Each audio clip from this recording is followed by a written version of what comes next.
So every year we wait for the reading of the budget, and this year was no different. On today's episode of Ask Terra Caribbean, we have Colin Ramsey, a tax partner at Ernst Young, to speak about the budget's effect on real estate. Colin, welcome and great to have you here at Ask Terra Caribbean, our video series. Excellent. It's a pleasure to be here, JP. So good morning to you and to your viewers. So Colin, you've been with Ernst Young for many years now and advising really on tax. Yes. Maybe you could start by telling us a little bit about how you got into the tax field, how long you've been with EY, a bit about yourself. Sure, no problem. Actually, I joined the firm on the 1st of November 1999, straight out of A-levels. And when I joined the firm, I actually started off in the tax and corporate services department. I started off at a staff level, and during my tenure at the firm, I was able to complete my ACCA exams and become a chartered accountant by qualification. Tax became a very interesting and intriguing area to me because there are so many facets to it. There are so many different aspects: individual tax, corporation tax, and even under those particular headings, there are subsets within tax that one could specialize in. So I decided I will use my time and invest my energy in learning tax, and now I'm proud to say that some 24 years after joining the firm, I'm now a tax partner, and my responsibilities have expanded to beyond Trinidad, to also covering our recently opened office in Guyana, which actually started off in 2017. We were the first of the Big Four to start up an office in Guyana, and we are very proud of that. So that office continues to grow, and I play a very important part in managing our tax affairs in Guyana as well to Trinidad. Fantastic, man. Well, congratulations on that Guyana office and partnership, becoming a partner. Very well done. Thank you, JP. You know, every year at Terra Caribbean, we look forward to the EY summary on the budget, yes, as do so many others on the island. So, and having done that so recently, maybe you could give us a little insight into what changes you recognize coming out of this 2023 budget. Sure, no problem. So I think the budget was quite an interesting one because we are operating in a time where we are seeing external pressures having an impact on commodity prices such as oil and gas. Trinidad has been in deficit budgets for quite a number of years, and in this recent budget, the finance minister spoke to a $5 billion budget deficit. So naturally, there was some concern whether austerity measures would be implemented in the budget. And we are very pleased to see that there were no new taxes or increased taxes per se, but there was mention, of course, of the reintroduction of property tax, which we will speak about a bit later on, I'm sure. But as far as the budget is concerned, it appeared to be a balanced budget in that there were different sectors within the society that were touched on, such as the vulnerable in society where minimum wages are proposed to be increased. And then you have the energy sector, some revisions to the SPT regime for small onshore land operators. You had incentives geared toward manufacturers who export goods, and you know, there's a proposal to not apply business levy on export sales from those manufacturing initiatives. And there were other measures that we would have seen implemented to touch on different aspects of the society, such as you know, companies interested in using cybersecurity getting a tax deduction, and even from an educational perspective, companies wishing to make donations to approved private and public schools could now benefit from a 150% tax allowance capped at $500,000. So there are a number of different incentives that I think touched on different aspects of society. And so from that perspective, it seemed very balanced. Interesting, yes. And you mentioned earlier, of course, property tax, which Yes. is something we get a lot of questions on. Right. I mean, my kind of high level on what the minister said was that he has received 50% of the valuation rule, which triggers the rollout of the tax. Correct. Residential first. Yes. He did say it would be a tedious process, or it'll take some time to roll out collection. He said that, and that there is some legislation to be proclaimed between now and then before he's able to do so. So he's aiming for 2024 to kind of roll out. What further do you have for us on that, the property tax? Yes, well, I hope that I'm able to demystify some concerns around the property tax. And let me just start by saying, the property tax was introduced by way of the Property Tax Act 2009, which initially was supposed to become operational from 1st of January 2010.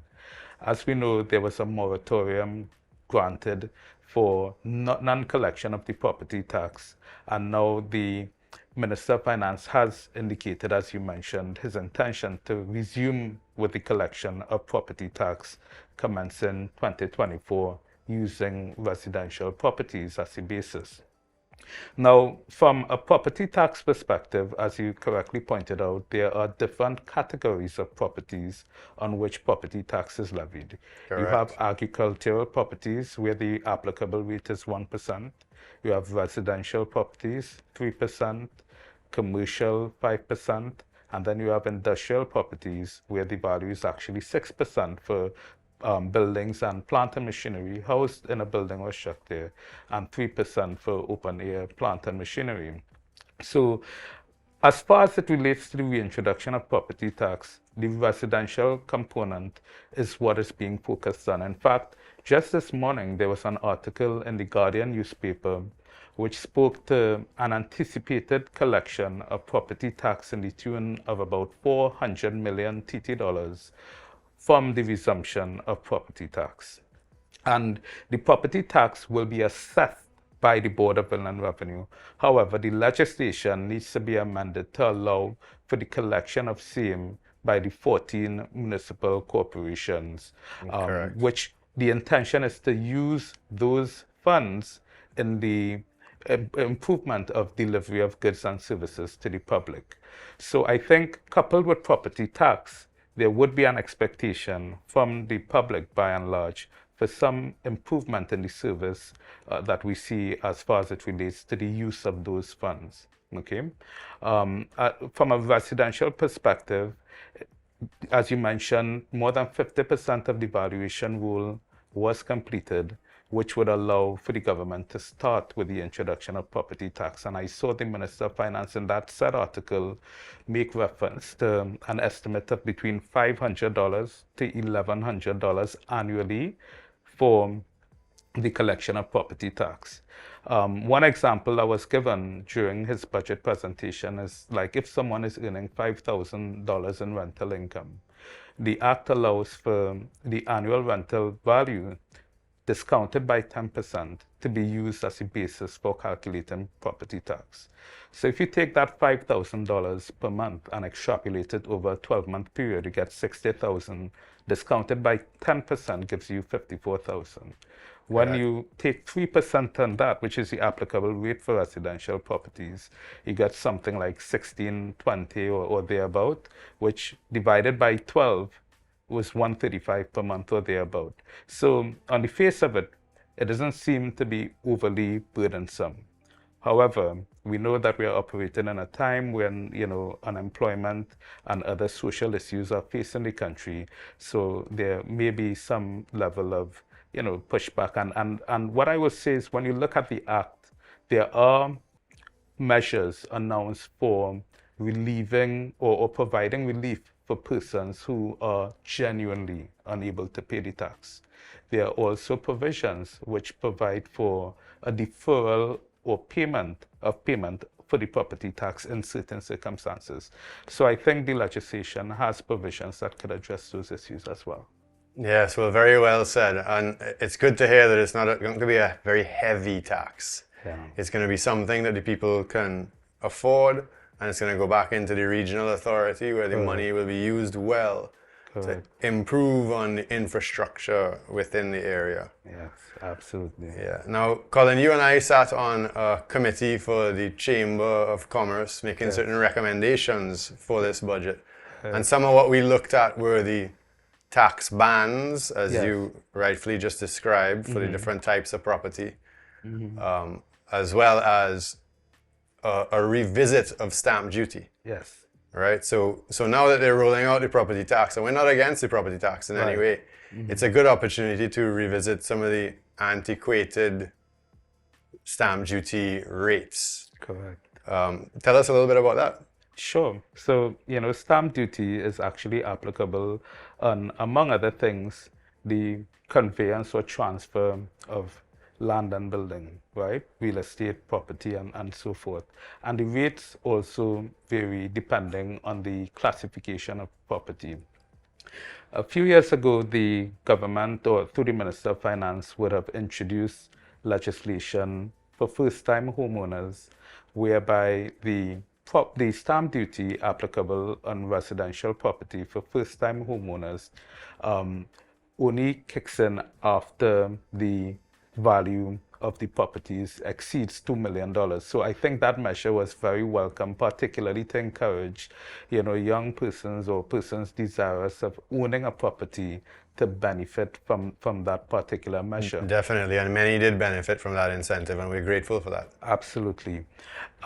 What we have concern with as far as it relates to stamp duty is actually two things.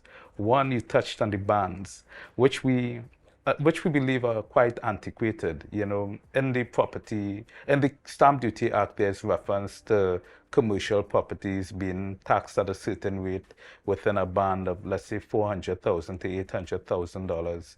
In today's market prices, you would hardly find properties within that range from a commercial perspective. Absolutely correct. We actually think that there needs to be a revisiting of the bands and the applicable rates. But in addition to that, recognizing that property tax is going to be reintroduced, starting with residential and then eventually rolling out to commercial, industrial, and agricultural. There needs to be some consideration of the interplay between stamp duty and property tax. So when we look at our Caribbean counterparts, for example, Barbados, they have a property transfer tax of 2.5% and nominal stamp duty of 1%. When we go to Jamaica, we see a property transfer tax of 2% and nominal stamp duty. Even in the context of Guyana, there is a stamp duty of 2% on the transfer of property. When you look at Trinidad and Tobago now, residential properties are subject to stamp duty circa 7.5%. Yes. Commercial properties circa 7%. Those rates are quite high relative to our Caribbean counterparts. So what we are saying is, look, as you said, we are not against the reintroduction of property tax, but if you want to incentivize persons who are seeking to acquire properties, then look at the stamp duty, the applicable bands, the rates, and perhaps consider making an adjustment to be more in line and equitable with our Caribbean counterparts. Agreed. And as we look at the individual bans too, we focused on industrial property. Yes. Because it does encompass equipment as well. And yes, we were of the opinion that charging a duty on equipment is not really conducive to people reinvesting correct in their factories and whatnot. So absolutely, that's certainly a good spot to focus on. Absolutely. As well as residential properties, so single dwelling house land sites, right? Yeah. So people work hard every day to get combined incomes to be able to afford a home or a piece of land to build a home on. Mm-hmm. So being able to buy that land without the additional levy of stamp duty would enable them to then use that. They have a little more capital because, of course, they buy the land and then they use the land as collateral to borrow. Absolutely. So not having to pay stamp duty enables them to go to the bank to borrow a little more, driving the construction industry because they're going to build on it. We want to encourage them to build. We want to encourage the industry, absolutely, to pick back up and start going again. And these are recommendations that we feel would benefit everybody. Absolutely. And you touched on a very interesting point there. The property tax, just to switch back to the property tax on industrial properties. Now, I know that industrial properties are not yet on the track for reintroduction. Correct. Right Residential now. first. Residential is what we're dealing with. Mm-hmm. But in as much as it is, at some point going to be introduced. We would like the applicability of property tax on industrial properties to be considered from that plant and machinery point you mentioned. We've seen in other territories in the Caribbean where the property tax is not levied on plant and machinery. So as part of the Chamber Budget Committee, one recommendation was to reconsider imposing property tax on plant and machinery, whether open air or housed in a building or structure. The other point I want to make before we close off on the industrial properties is that there is some ambiguity as to what value property tax will be levied on for the purpose of industrial property. So we believe that there needs to be some clarity provided between now and the reintroduction of the property tax on industrial properties to clarify what value the tax will be levied on. Yeah, absolutely. As much clarity as possible up front will help with everybody, because obviously when you are served this tax, you then have a period of time, I think it's 30 days, within which you can object. Correct. Right? Or question the tax. So as much clarity up front, I think, would help the Joe public to really accept and move forward. Yeah, you raise a good point there as far as the what is in the law for recourse from disagreement with the assessments. And, there are two different schemes through which an objection could be filed in response to an assessment. The first is if you remain aggrieved by a valuation of the land. The law provides for you to object within 30 days under the Valuation of Land Act. Right. But if you disagree with the property tax assessment itself, then the Property Tax Act allows for an objection to be filed within 21 days after receiving the assessment. And that would be filed with the Board of Inland Revenue. In the case of the valuations, it will be filed with the Valuation Division. And then there are other courses of for action that could be taken in relation to the tax dispute process. If you remain aggrieved after that determination, you could file an appeal to the Court of Appeal, and then it goes to the Privy Council and so forth. So there are measures or provisions in the Act to deal with these disagreements if they arise. All right. Well, that's good to know. That's good to know, because we want everybody to be comfortable with it as this is all rolled out. Yes. All right. And then, so other recommendations we would have made, I do remember mentioning how difficult it is for developers to find land at a fair price to build, to afford or produce a product that is affordable. Yes. Right?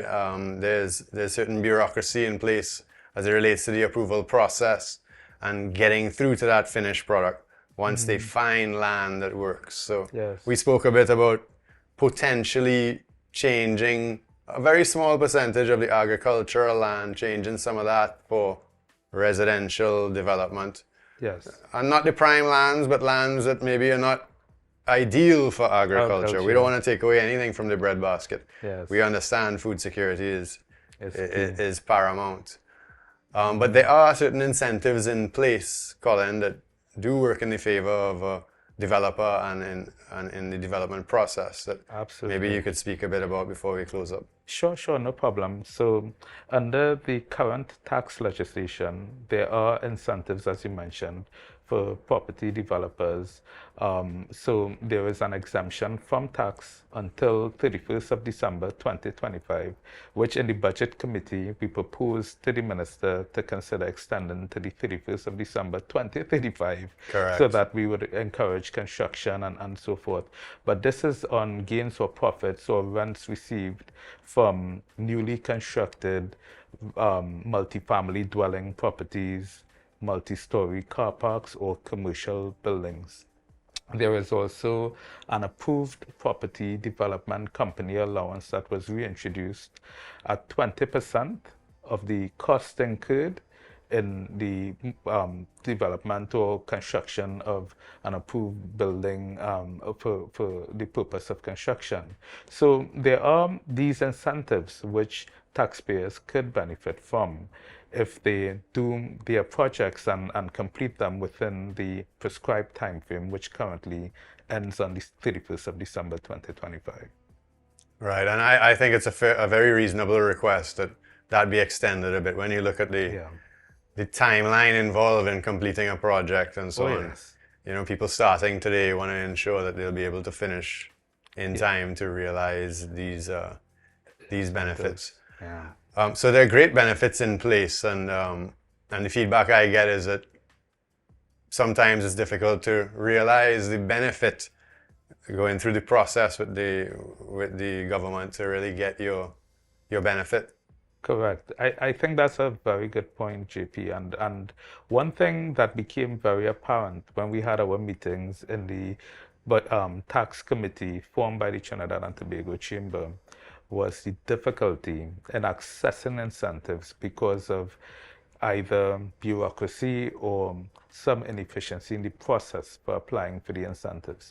So take, for example, the multi-family dwelling exemption or on rent or gains or profits derived from the construction of those properties.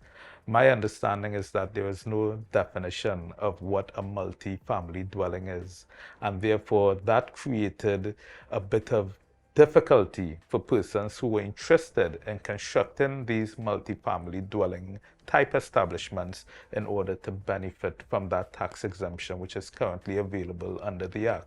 So simple things like bringing clarity to what is a multifamily dwelling, and also bringing clarity to the process and improving the ease of doing business and accessing these incentives would certainly go a long way in encouraging persons to act and benefit from these incentives a lot quicker.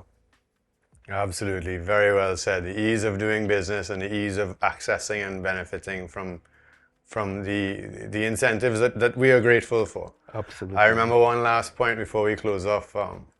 There are benefits and incentives for multifamily developments. And we're also seeing repurposing locally in downtown Port of Spain. So one of the recommendations we made was that the minister consider the incentives for repurposing existing real estate. Not necessarily building from, not alone or not only building from scratch, but repurposing some of the older office buildings in Port of Spain where we've seen repurposing to affordable residential apartments. Absolutely. And I think that was a very good recommendation that we came up with, JP, because as you correctly pointed out, I mean, there is currently a lot of commercial property space available, but there are a lot of requirements for repurposing and renovating these commercial properties to make them more modern and in line with today's type of commercial office space. So offering some tax incentives to encourage persons to actually spend money in order to repurpose the buildings may go a long way in seeing that part of the activity pick up. You know, from a tax perspective, one could claim capital allowances, which is referred to as wear and tear allowance, at the rate of 10% on any capital improvements done to a building or structure. But you know, an enhanced incentive could go further in getting these repurposing of buildings done. Absolutely, and then you'll drive new life into Port of Spain. You will create job employment down there. You will get a more efficient economy because you're bringing people into Port of Spain, so they no longer have to fight up with the traffic in and out every day. They're in town where they work, where their kids go to school, and it brings a better quality of life and a better functioning society on the whole. Well, Colin, I want to thank you again very much for coming in and meeting with us. Really a pleasure having you on our video series this morning. Thank you, JP. Thank you for having me, and it was certainly a pleasure sitting here with you speaking about taxes. Thanks again, Colin. You're welcome.